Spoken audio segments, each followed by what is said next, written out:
Welcome back. You're watching Cheche. We're live on Citizen TV with today's guest, Professor Peter Wanyande, a commissioner with the Constitution Implementation Commission. He oversees the devolution theme, and that's been the subject of our conversation today. The Council of Governors is holding a big meeting in Kisumu next week, and we're marking the second anniversary of anniversary. There have been several other functions, but what does devolution offer in terms of cohesion? Cohesion and peace building. Yes, cohesion. Yeah, one of the objectives of devolution in Article 174 is to bring about unity in diversity. In other words, Kenyans are being told that we are a diverse society, but that diversity should actually be taken advantage of and lead to a unified society, in the sense that we build on our strengths as various strengths and so on. So that is the objective of devolution. And also, you see, what has happened is that these two levels of government need one another, hence the idea of interdependence as provided for in Article 6. There are certain things that the national government will require the county governments to do if success has to be achieved. For example, the national government will pass policy on agriculture or a policy on health. It is a responsibility of the county governments then to implement those policies, of course with local variations and so on. Meaning that these two levels of government are actually tied together. We need the counties, but we also need the center. That is supposed to pull us together and therefore not to fragment society, right?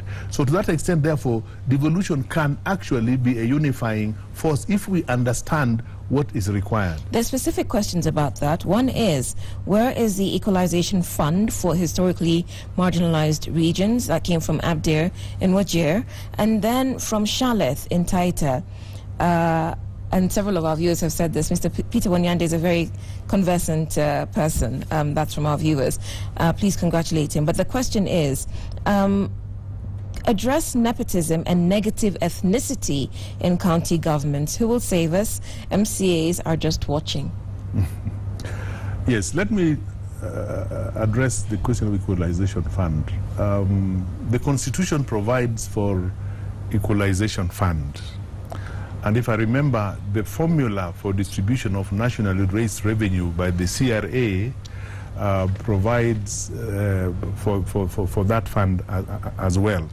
But the point is that the Equalization Fund is managed by the national government for very specific projects or functions in those areas that were hitherto marginalized or left behind. They're supposed to fund water, they're supposed to fund roads, and I think they're supposed to fund, I forget the third one. But the point is that they're very specific.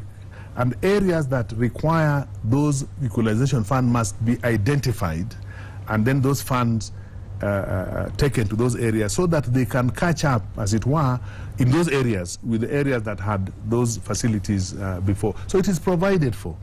I'm aware that it has not yet been actually used, which is unfortunate 2 years after the devolved system of government was in place.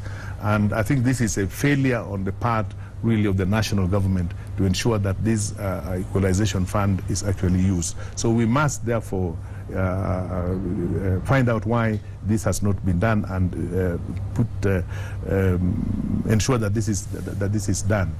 Ethnicity, nepotism in counties, I think we spoke about it a little earlier on, in the sense that the Constitution and the relevant laws are very clear. That these are some of the things that the new Constitution, the Constitution of Kenya 2010, wanted to cure. Ethnicity, nepotism, impunity, and so on and so forth. And we need, as citizens, I think this is part of the problem, as leaders rather, I don't think leaders have recognized that implementing this Constitution requires that we do things differently from the way we have done in the past. I think a lot of leaders in this country are stuck in the old ways of doing things. They want to do things as they've always been done before. I was in some meeting where we were reviewing some regulations to give effect to a law and to give effect therefore the Constitution, and somebody said, this is the way we have always done it when a particular issue arose. But we told that person, look, we are in a new dispensation.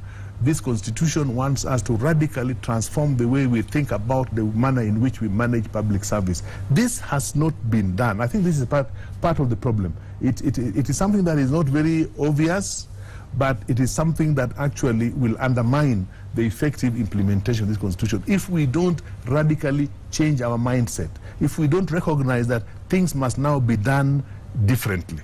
That is perhaps the problem. So people continue to practice nepotism because that has been done in the past. But we are saying that must now stop. And there are mechanisms through which this can be done. Again, if the MCAs are not doing their work, let them, give room for others. Kenya can elect new leaders, There are new regulations published recently by the Cabinet Secretary for Education. About times when schools open and close, and about the appointment of head teachers and the kind of assignments that the county cabinet secretary is going to give to head teachers. Your commission said we are in the process of looking at those regulations, but they have been gazetted. Actually, the true position is that those regulations, one, have not been submitted to CIC. They have not. They have not been. They have not. And they should. Secondly, they should.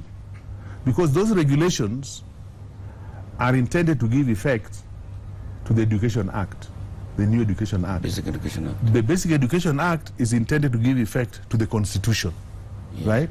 And our mandate as CIC, and is very clearly stated in the 6th schedule, is to work with the Attorney General and the Law Reform Commission in preparing policy, laws, administrative procedures, which are the regulations, for tabling in Parliament. So those regulations really has got to come to us, but they have not come to us. So we don't know the content.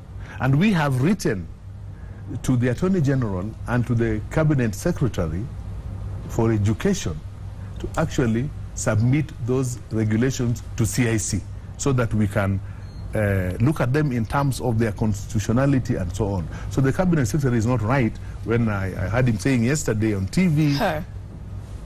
The Cabinet Secretary for Education. Education, okay. Yes, But you're talking about... For education. When I heard him saying that CIC has no role in this, CIC has a central role to play in ensuring that regulations are in line with the letter and spirit of the Constitution. So we have written to him to get those things to us so that we can look at them. But what happens in the meantime, though? Isn't there limbo?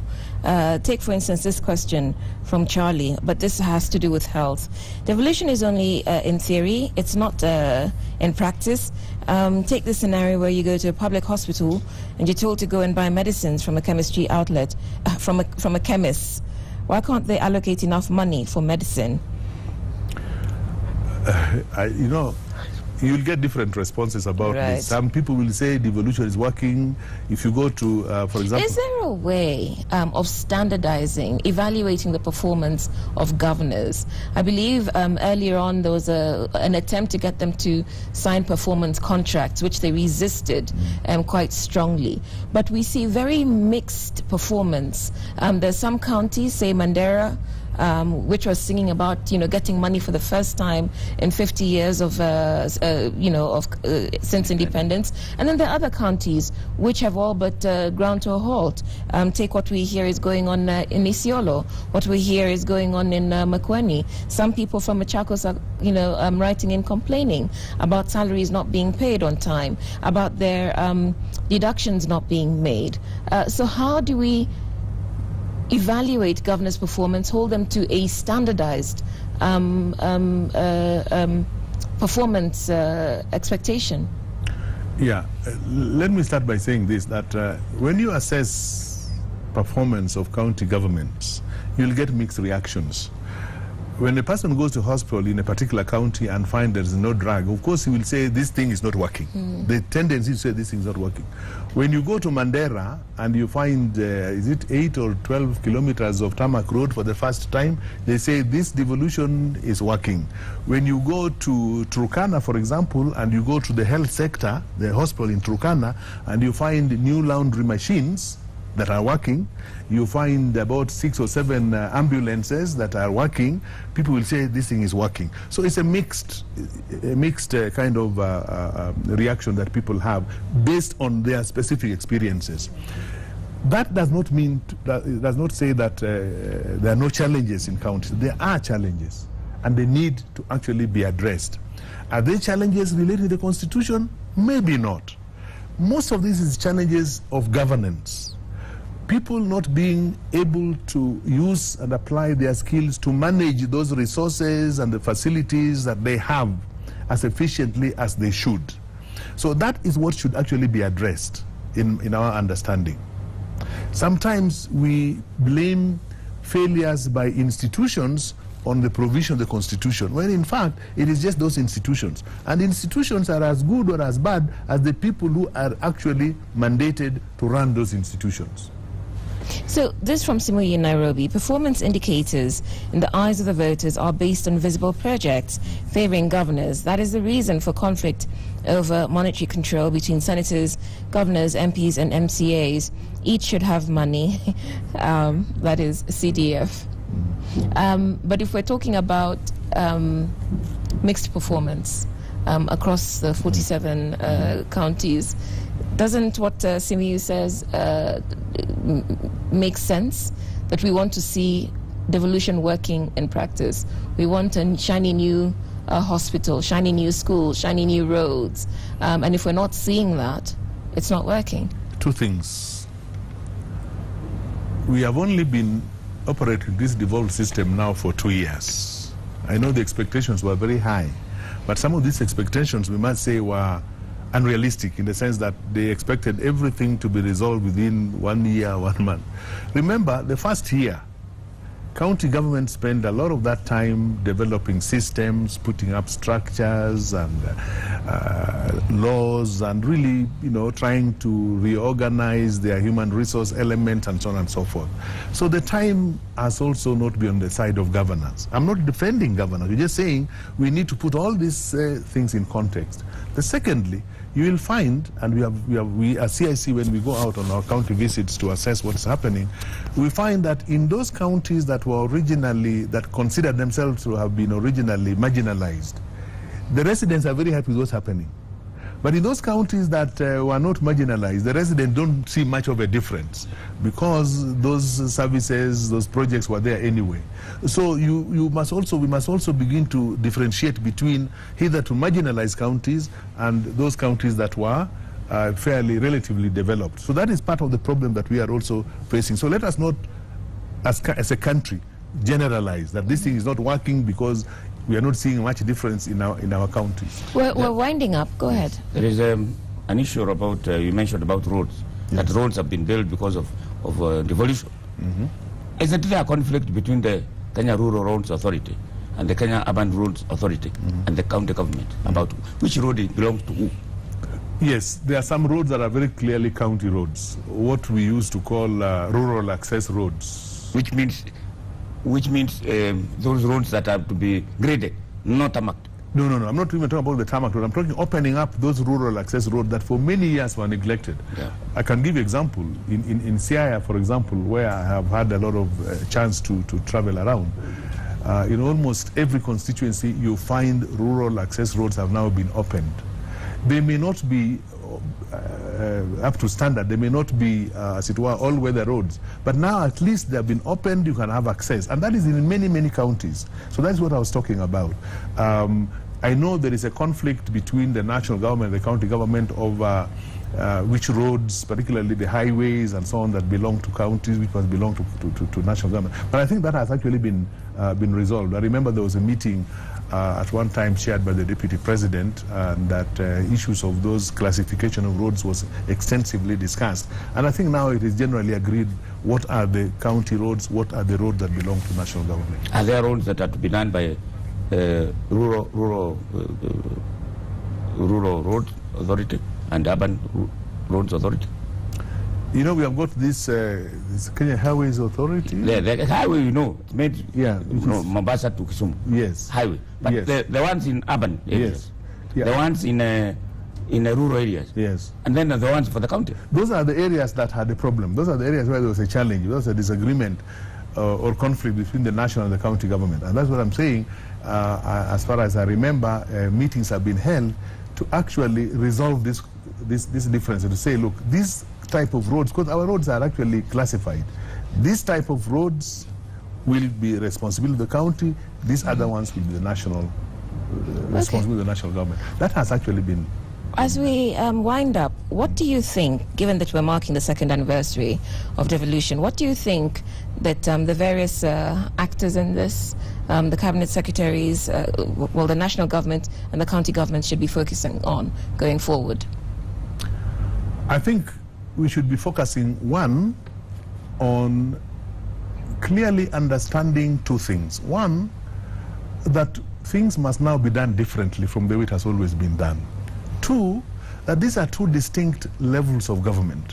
One is not a supervisor of the other, and that each should leave space for the other to carry out its mandate as provided for in the Constitution, bearing in mind the spirit of consultation and cooperation. Thirdly, that we must remember that we are serving the same residents. The national government is not operating in the air. The national government is performing its functions in a county. A county government is doing the same, and the same residents that we are serving, and therefore making it absolutely necessary that these two levels of government cooperate and consult so that there is no conflict, there is no duplication, because if that happens, it is the resident, the same resident that the two levels of government are serving, that will suffer. Before we close, I mentioned to you earlier that there are certain laws that are being passed in this parliament that are taking us back. Say, for instance, the law about the audit, that what can the Auditor General audit in terms of security procurement? Mm-hmm. There's a proposed bill that they say they can only audit what the executive decides. Then there are laws that about the police, the role of the National Police Service, and many other laws. And you have your commission. I don't know what you are doing about that. That laws taking us backwards. As I said before, our mandate is to, among other things, to work with the Attorney General, the Law Reform Commission, to ensure that our laws that are passed to give effect to the Constitution of Kenya 2010 are in line with the letter and spirit of the Constitution. And we do that. When bills are submitted to us, we go through what we call a technical review within CIC, right? To ensure that they are technically sound, they're in line with the Constitution, both the letter and spirit, that they take into account the two levels of government, and so on and so forth. We do that. Once we have done that, we then engage the originator of that bill, right? In case of the audit bill, it will be the Auditor General. We engage him, we engage again the Kenya Law Reform Commission, we engage the the Attorney General and other stakeholders in what we call a roundtable meeting, where we all now agree that yes, this is the version of the bill that we would like enacted into law. Once we have done that, the bill then goes to Parliament, which is the body mandated by the Constitution to make law. At that point, Parliament may change the law, may amend the draft and so on. That is what normally happens.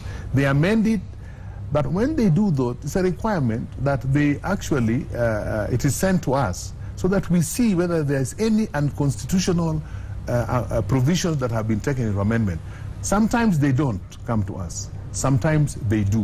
When they don't come to us, we do several things. One, we write to the Speaker of the National Assembly or engage him in some form with a view to letting him, pointing out to him the unconstitutional provisions that have been passed by Parliament. We also do ask the President not to assent to a bill that has unconstitutional provisions, and we point out those constitutional provisions. Sometimes the relevant parliamentary committee invites the IC to actually discuss with them those unconstitutional provisions that we think were introduced in Parliament. When everything else fails, of course, CIC would go to court. Your term expires in December.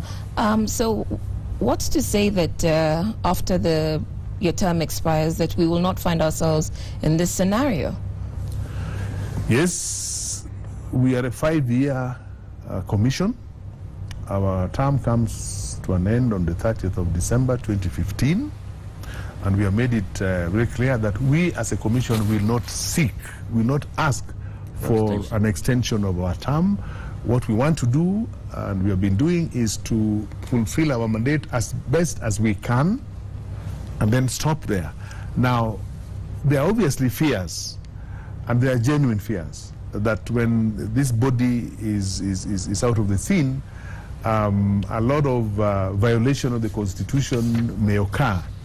And we are aware of that, and what we are doing at CIC as part of our exit strategy is try and identify institutions that might actually, as it were, continue with this monitoring that would spearhead debates on the implementation of the Constitution and so on. But we have not yet came to a final decision, but we're thinking of institutions like the Kenya Law Reform Commission, whose mandate is very similar in terms of reviewing laws and ensuring that they are in line with the Constitution. We are even thinking in terms of having our universities to actually spearhead a sustained dialogue on the implementation of the Constitution. But we are still exploring possibilities of what other institutions could actually, because it is a responsibility that should in fact be taken up by several institutions so that the debate continues. Okay then, our time is up. I'll thank today's guest, Professor Peter Wanyande, whom I first met when he taught me political science at USIU. He is a commissioner of the Constitution Implementation Commission. I'll also thank our panel of one, Mutegi Njau. David McCarley, for those of you who've been asking, is away on leave and should be back with us shortly. You've been watching Cheche live on Citizen TV. My name is Udwa Kamimo. I'll see you next week.